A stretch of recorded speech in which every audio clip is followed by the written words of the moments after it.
Voyant que sa voisine avait du mal à tondre la pelouse, Jake s'est arrêté pour l'aider, accompagné de son fils de 3 ans. La femme âgée a été reconnaissante de son aide et ils ont commencé à parler de la vie. Peu après, il a découvert qu'elle n'était pas seulement reconnaissante. C'était une faiseuse de miracles. On va commander une pizza en rentrant ce soir, mon pote.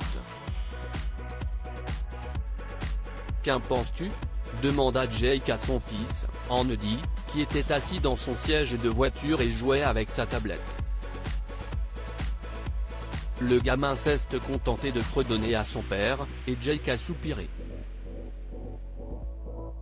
Il revenait du cabinet du psychologue pour enfants et il n'avait aucune idée de la façon dont il pourrait payer les traitements dont Andy avait besoin. Son fils était affecté par la mort de sa mère, survenue il y a 1 an. Il parlait à peine, et Jake s'inquiétait beaucoup de son développement. Il soupira en tournant vers leur rue, mais ralentit la voiture lorsqu'il aperçut Madame Nichols qui se penchait pour couper son gazon avec une paire de ciseaux de jardinage. Jake jeta un coup d'œil dans le rétroviseur, son fils était toujours concentré sur sa tablette. « Eh, mon pote. Et si on aidait notre voisine à tondre sa pelouse ?» a-t-il dit en arrêtant complètement la voiture devant la maison de la femme âgée. Finalement, Andy a levé les yeux de sa tablette, et Jake a souri. « Allons-y, mon pote », lui a-t-il dit en sortant de la voiture. Il a aidé son fils à descendre de la voiture et celui-ci a laissé sa tablette. « Madame Nicole. Vous avez besoin d'aide ?» demanda Jake en se dirigeant vers la dame, tenant la main de son fils. « Oh, Jake, mon cher. Vous êtes sûr ? Je ne sais pas comment faire fonctionner cette fichue tondeuse à gazon. » La femme âgée a souri, une main tenant le bas de son dos comme si elle souffrait. « Vous auriez pu m'appeler, Madame Nicole. J'aurais volontiers aidé, même si nous n'étions pas en ville aujourd'hui, » a répondu Jake en souriant. « Où est la tondeuse à gazon ? Dans le garage, mon cher. » « Eh, Andy. Et si on s'asseyait sous mon porche pour manger des biscuits ? Demanda la dame plus âgée au petit garçon, qui acquiesça. Jake crut déceler un début de sourire à la mention des biscuits, mais il n'était pas sûr. Andy suivit la dame et attendit qu'elle apporte les biscuits sous le porche, tandis que Jake alla chercher la tondeuse à gazon dans le garage.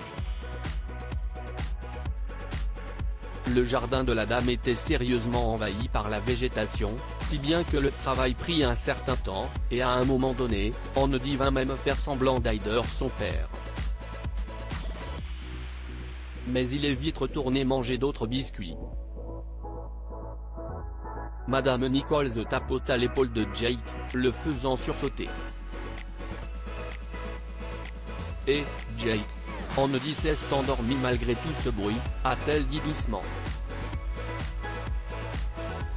Comment ça se passe pour vous ? Oh, bien. Ce n'est pas facile, Madame Nicole. La mort de ma femme a été terrible pour lui. Si est incroyable ce que les enfants peuvent comprendre, même à son âge. » Jake se déchargea rapidement de tous ses problèmes actuels, y compris le fait qu'il ne pouvait pas payer les traitements de son fils. « Personne ne peut vous aider ? Vous prêter de l'argent ? » a demandé Madame Nicole. « Le reste de notre famille a aussi des problèmes d'argent. Les temps sont durs, Madame Nicole, » lui a répondu Jake avant de terminer son travail. « Merci pour tout mon cher. Pourquoi ne resteriez-vous pas pour le dîner ? » proposa la femme âgée. Non, madame. J'ai promis une pizza à Andy ce soir, et je pense qu'il est fatigué de la journée. Honnêtement, je suis fatigué aussi. Mais vous serez toujours la bienvenue. Appelez-moi quand vous aurez à nouveau besoin de tondre votre pelouse. Il récupéra son fils, l'installa dans la voiture et ils prirent le chemin de la maison, qui n'était pas loin. Madame Nichols leur fit un signe d'adieu, mais ses lèvres restèrent pincées tout le temps. Quelques jours plus tard, Jake reçut un appel d'un numéro inconnu, et il fronça les sourcils en décrochant. Monsieur Collins, Jake Collins, a demandé une voix masculine. Oui, je suis Monsieur Cohen. Je suis l'avocat qui représente Madame Nichols dans la vente de sa maison actuelle. Jake hausse les sourcils. Oh, je ne savais pas qu'elle déménageait. Oui, eh bien. Madame Nichols a finalement trouvé un acheteur, et la vente se déroule rapidement. Je vais avoir besoin de vos coordonnées bancaires, poursuivit l'avocat d'un ton ferme. Je ne comprends pas. Qu'est-ce ce que cette vente a à voir avec moi? Madame Nichols ne vous l'a pas dit?